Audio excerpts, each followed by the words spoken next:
Welcome to my happy place. We are back with our next installment of our Spin Effects series. And this is Spin Effects number 12. Only 4 more to go after including this one.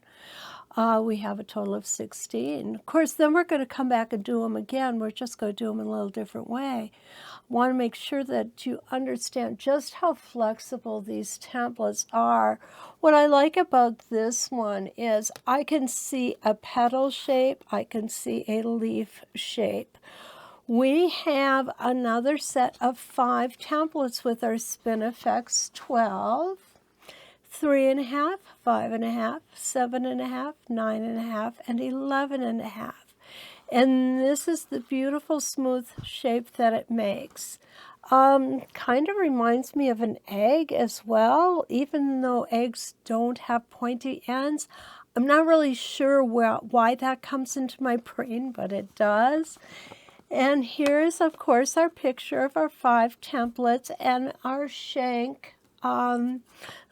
Mine, of course, being a low shank. We're going to open up our page and find, surprise, that again it says it's available in 7 sizes. We have the 5 sizes from our set here, and it also comes in a 2.5 and 1.5 inch mini size. We have pictures here of the rotations here with the more stout edge out, here with the pointy edge out, and then our 16 rotations, which is what we're going to work on today, an 8-point and a 16-point rotation. On the back of the page, we have different ideas for different little designs and motifs, and of course, we have our small bio about Leonie West, who is the designer and inventor of the Westalee design templates and rulers. In 2015, the Westalee Design partnered with So Steady, which is based in Eugene, Oregon. And now U.S. residents have easy access to over 600 templates and rulers because they're manufactured right here in the U.S. by So Steady. So let's go ahead. Oh, SoSteady.com. That's a good place to take a look at all the different templates and rulers.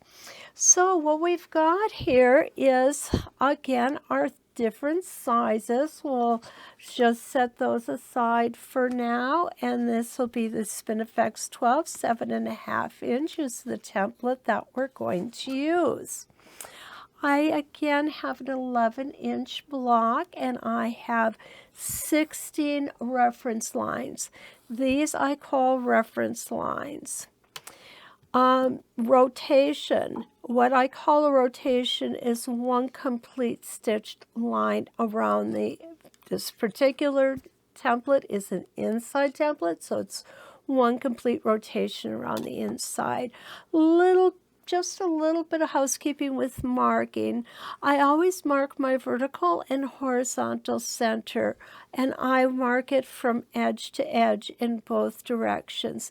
The reason that I do that is because as we stitch, our fabric is actually being drawn in. So I'm starting with an 11-inch square of fabric here. I'm not going to end with an 11-inch square of fabric. So when I finish, I want to make sure that each of my blocks is trimmed to exactly the same size. The only way that I can ensure that happens is by measuring from this center line out in each of the 4 directions. So this is why, to me, this center vertical and center horizontal lines are so important. So what I'm going to do is I'm going to go ahead, our tack hole, it is there.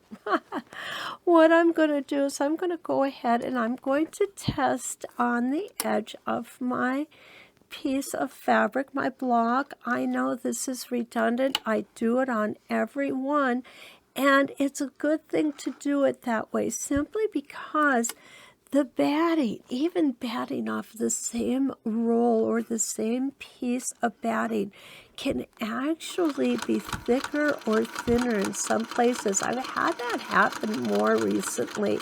I'm not really sure why.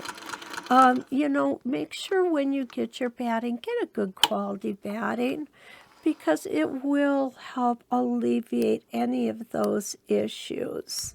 Okay, so what I've done here is I've just made a few stitches. I'm going to take a gander to the back, and I don't see any of my top thread back here, and I don't see any of my bobbin thread peeking up on the top. So we are all set to start stitching this beautiful design. Okay, put my foot down. Always want to put your foot down first, because you don't want this needle bar to come down and crash into the foot. That can be a little bit disconcerting. Okay, so I'm going to line you up here. I want to make sure you get a good view. We're going to just make sure that we're all focused well. And there we go. Pulling that bobbin thread up, and then we're ready to start. Now I like to keep my thread tails under my template, and if you prefer them on top, that's perfectly okay. I am not a person who thinks that because it's the way I do it, it's the only way. That couldn't be further from the truth. We all have our own manner. Sorry, you just got my hair in the way here. Okay. Now, I want you to find the manner that is most comfortable for you and use that. Okay, now we're going to get going on this template, and it is probably one of the easiest templates to do. It's just a gentle, soft curve. It's going to come up in somewhat of a point here. So what we're going to want to do is we're going to want to take one extra stitch up there and then move on.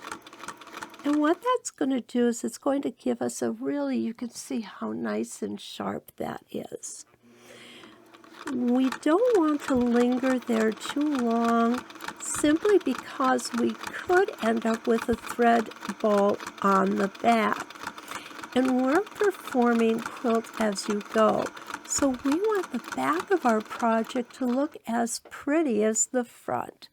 Okay, I can easily let go of those threads now, and I'm going to come to the opposite side. The reason we come to the opposite side as we're stitching the spin effects is because we are drawing our fabric in with each stitch we make. And by going from opposite sides, we tend to be able to pull it in more evenly. If we go in a circle with the rotations that we're stitching, it will tend to get a little wavier around the outside. So we found this to be advantageous and avoid those wavy areas on the outside. I'm going to stop right there, put my needle down. I'm going to go ahead and just swing this around, because what I'm going to do is pull up my threads here. Be careful not to bump your template when you're doing this. And I'm going to trim them off. Why can I do that? Well, I can do that because I'm going to be stitching over that spot many times, and it will lock those threads in for us, no problem. Okay, now we're going to come to the left. Doesn't matter, you could go up the other way. And when we're stitching, you could go to the left first, you could go to the right first, whatever your preference is. One thing I do like to mention when we're doing curves of any kind, and these are rather gentle curves, but this still applies. When we're doing a curve, I like to shorten the length of my stitch just a tad. And the reason being is because our sewing machines can only stitch a straight line. So each stitch that we put in here is a straight line. If we make it shorter and put more stitches in, it gives the illusion of a nice curved line that's very gentle, and it is very well put together. Okay, nice and smooth like that. So this is our fourth rotation, and you can easily see how I'm going from one side to the other on this. Usually in the beginning like this, between 4 rotations, we're not going to see a whole lot of secondary design developing. It's when we get into the 8 and the 16 rotations that get really exciting with secondary designs. I think that's one of the things I like best about the spin effects, is watching all of those new designs coming to be.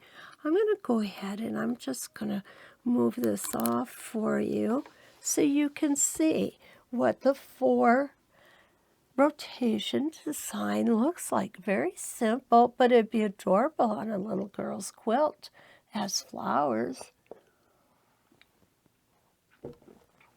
Okay, we're going to go ahead and put this template spin effects number 12 back on. And now we're going to make the next 4 rotations so that we're going to have an 8-point design. When you're first starting out, I would definitely suggest this as one of your first spin effects. This one, Spin Effects 10, there's a few of them that are just really great beginner templates. Because in the beginning, we're not overly concerned with stitch length. I'm not, anyway, as an instructor. What my concern is when you're first starting to do ruler work, what I'm watching for is to make sure that you're not pushing that foot against this template, or pushing the template against the foot, because that makes it very difficult to stitch the rotation. And it also will make it difficult if you end up bumping it at all. Getting it back into the space that it belongs in could be somewhat tricky. So let's go ahead and finish up these rotations.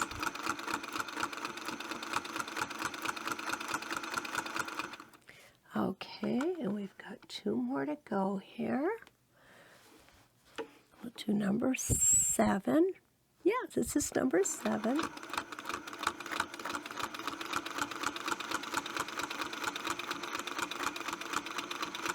Again, making that stitch length just a little bit shorter gives that nice illusion of a smooth curve. There we go. And one more time, and we will have our 8 rotations completed. Okay, there we go. I hope you're enjoying this series. I know I am. It's kind of fun to just get back to basics. Take a look at our templates and remember what they can do for us. Sometimes we forget. Simplicity can sometimes be our best friend. The nice thing about using these 8 rotations is if you have a pattern that you don't want to detract from, this is a great way to do it. Isn't that beautiful? Nice, simple, easy to do. So now let's go ahead and finish the next 8. And again, I'm going to do these here and across. I'm going to keep going back and forth, just like I did with the first 8. Okay. And this is where that secondary design that I talked about is going to come into play. And there it is. It looks like a pistachio shell. Oh, I'm thinking, can you tell what I'm thinking? A pistachio shell. I just had some pistachios this evening, so that's kind of, I think, why it reminds me of it. So what I'm going to do is I'm going to go ahead here and I'm going to finish up the 16 rotations, and then I will come back here and we will take a look at our finished product and then go forward from there. So there we go. Isn't that coming along nice? Loving that. Okay, here we are. We are at our last rotation, number 16. So we've been able to watch this design come to life. And don't forget, what we're going to do is we're going to color these in, and then we're going to put them together as quilt as you go. And we're going to make a nice little quilt with this. We will be using the same templates in a little different way to make another series of 16 blocks. So here we've got it. And here's what it looks like without the lines on it. Isn't that beautiful? Just love it. Don't worry too much that you have a little bit of thread build up here. That's just part of the game. You can't help it. But what you could do is go ahead and steam it, put your clapper on there, and it's definitely going to squash those threads. So please feel free to leave me a message. Let me know what you think of this project. Let me know what you want to see.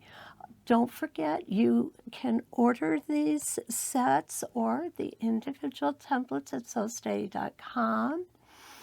And I am Kathy Clausen. I am a promoted instructor. I certainly hope that you enjoy these videos as much as I enjoy bringing them to you. Love to hear from you. Would love to see pictures of your projects.